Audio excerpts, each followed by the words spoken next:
আসসালামু আলাইকুম। কেমন আছেন সবাই? আশা করি সবাই ভালো আছেন।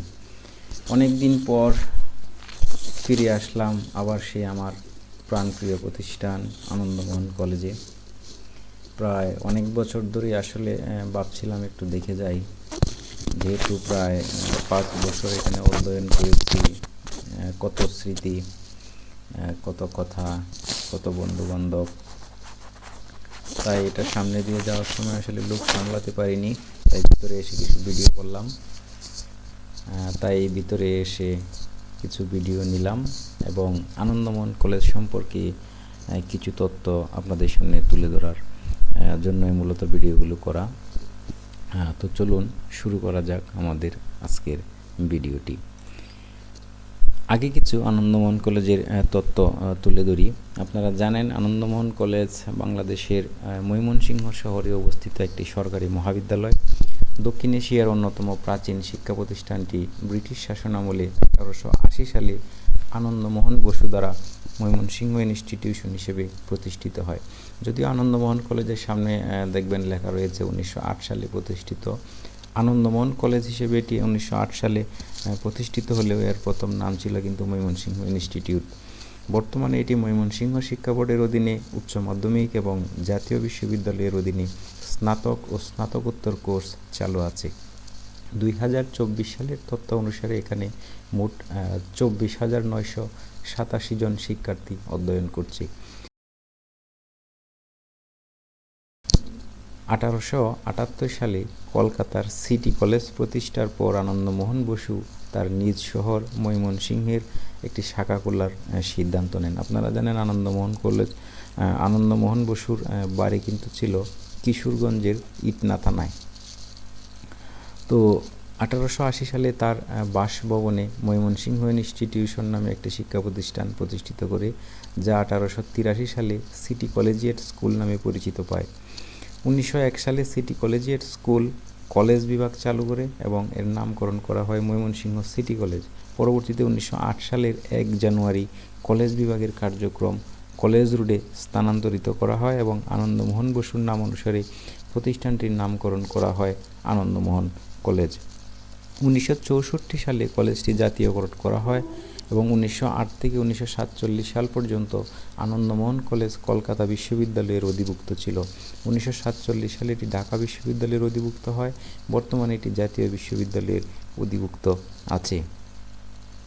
কলকাতার উচ্চ আদালতের বিচারক, কলকাতা বিশ্ববিদ্যালয়ের উপাচার্য এবং আন্তর্জাতিক সামরিক আদালতের অন্যতম বিচারক রাধা বিনোদ পাল 1911 থেকে 20 সালে এই কলেজে গণিত বিভাগের অধ্যাপক ছিলেন। স্বাধীন বাংলাদেশের প্রথম অস্থায়ী রাষ্ট্রপতি সৈয়দ নজরুল ইসলাম, জাতীয় অধ্যাপক কবির চৌধুরী, ইতিহাসবিদ প্রফেসর সিরাজুল ইসলাম এবং লেখক ডক্টর শফিউদ্দীন আহমদ আনন্দমোহন কলেজে শিক্ষকতা করেন।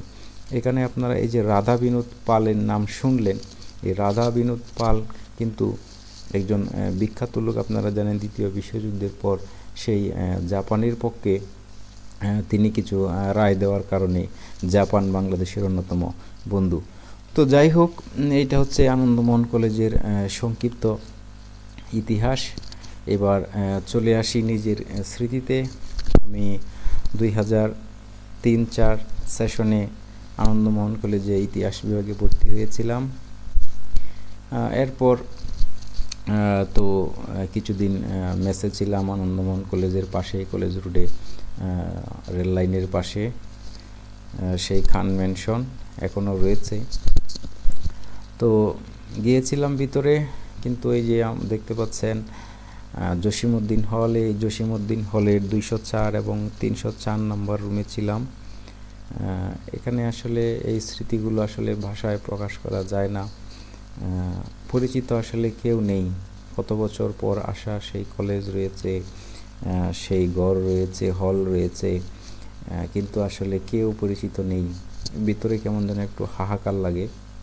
তবে আরেকটা জিনিস, যেটা এই 2025 সালের জানুয়ারি মাসে এসে আমার কলেজটিকে যথেষ্ট জরাজীর্ণ এবং ভঙ্গুর মনে হয়েছে এবং মনে হয় না এটা ঠিকমতো পরিচর্যা হচ্ছে। আপনারা জানেন দেশে কাগজে কলমে অনেক উন্নয়ন আর উন্নয়ন, কিন্তু বাস্তবে আপনারা একটু কলেজের চেহারাটা দেখুন।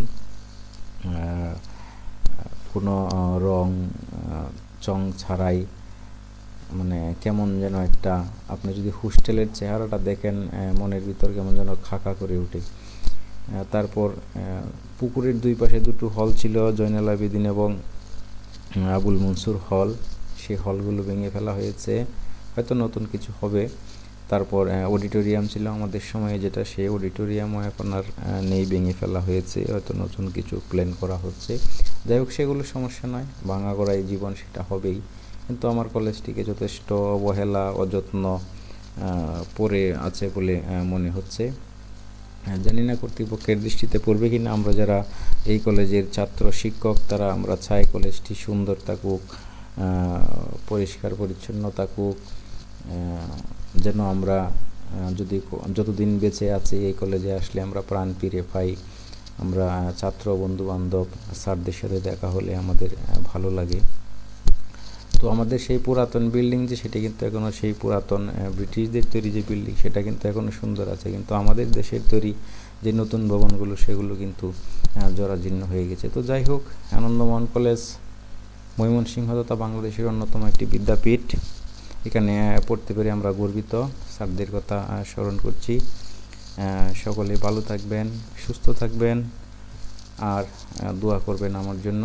আমিও আপনাদের জন্য দোয়া করি। আসসালামু আলাইকুম, আল্লাহ হাফিজ।